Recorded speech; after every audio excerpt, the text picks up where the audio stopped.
আসসালামু আলাইকুম। কেমন আছেন সবাই? আশা করি আল্লাহর রহমতে সবাই খুবই ভালো আছেন। আজকে আমি তৈরি করেছিলাম সুজির রসভুরি পিঠা। এটা দেখতে যেমন সুন্দর, খেতে কিন্তু খুবই মজা হয়। তো প্রথমে আমি একটা পাত্রের মধ্যে আধা লিটারের মতো দুধ নিয়ে নিয়েছি। আমি এখানে লিকুইড দুধটা ব্যবহার করেছি, আপনারা চাইলে গুঁড়া দুধও ব্যবহার করতে পারেন। তো তারপরে আমি এখানে কয়েকটা এলাচি, দারচিনি, তেজপাতা দিয়ে দিয়েছি। যাদের কাছে এগুলোর ফ্লেভারটা ভালো না লাগে তারা এগুলো চাইলে স্কিপ করতে পারেন। তো তারপরে আমি এখানে অল্প পরিমাণে একটুখানি লবণ দিয়ে দিয়েছি। লবণটা দেওয়ার পরে আমি ভালো করে কিছুক্ষণ দুধটাকে জাল করে নিব। তো এতে এক পর্যায়ে দুধটা কিন্তু জাল হয়ে গিয়েছে। দুধটা জাল হয়ে যাওয়ার পর আমি এখানে 1 কাপের মতো চিনি দিয়েছি। যারা চিনি বেশি পছন্দ করেন, মিষ্টি খেতে বেশি পছন্দ করেন, তারা চাইলে চিনির পরিমাণটা বাড়িয়ে দিতে পারেন। আমি এখানে আধা লিটার দুধের অনুমানে আমি এখানে চিনিটা 1 কাপের মতো দিয়ে দিয়েছি। তো এতে চিনিটা দেওয়ার পর আমি কিছুক্ষণ আবার দুধটাকে ভালো করে জাল করে নিচ্ছি। তো এখানে দুধটাকে বেশি ঘন করা যাবে না, আবার বেশি পাতলাও করা যাবে না, যেহেতু সুজি দিয়ে রসভুরি পিঠা বানাচ্ছি। তাই রসটা একটু পাতলা পাতলা হলে ভালো লাগে, তাই আমি দুধটাকে হালকা পাতলা রেখেছি। তো তারপরে আমি একটা সার্ভিং বোলে 2টা রুম টেম্পারেচারে থাকা ডিম নিয়ে নিয়েছি। এখানে ডিমের সাথে অল্প পরিমাণে একটুখানি লবণ দিয়ে ডিম দুটোকে ভালো করে ফেটিয়ে নিচ্ছি।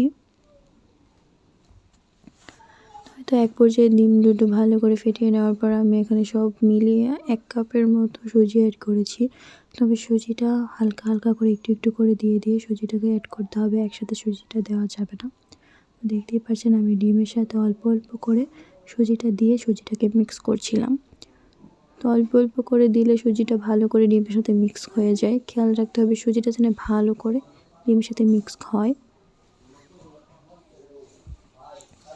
তো এটা এক পর্যায়ে কিন্তু সুজিটা ভালো করে মিক্স হয়ে গিয়েছে। তো আমি সুজিটাকে 5 মিনিটের জন্য একটা ঢাকনা দিয়ে ঢেকে রেস্টে দিয়ে দিব।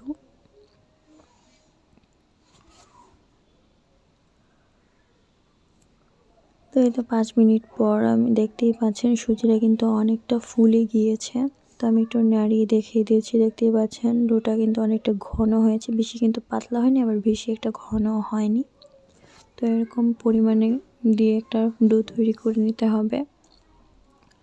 তো এটা পিঠাটা বানানোর জন্য আমি এরকম একটা সাইজের চামচ নিয়ে নিয়েছি। আপনারা চাইলে অন্য কিছু দিয়েও পিঠার সাইজটা আপনারা আপনার মতো করে বানিয়ে নিতে পারেন, চাইলে বড়ও করতে পারেন, ছোটও করতে পারেন।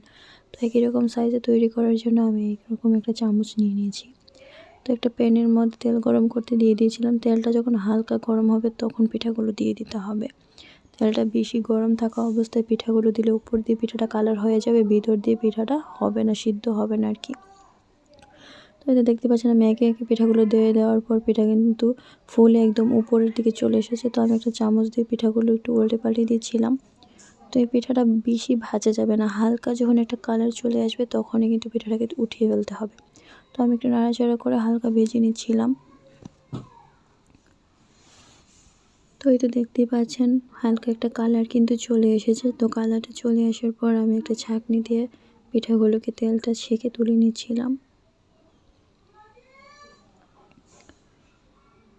দেখতেই পাচ্ছেন পিঠাগুলো কিন্তু অনেকটা ফুলে গিয়েছে। তো আগে থেকে আমি যে দুধের রসটা তৈরি করে রেখেছিলাম এটাকে আবার চুলার মধ্যে একটু হালকা গরম করে নিয়েছি।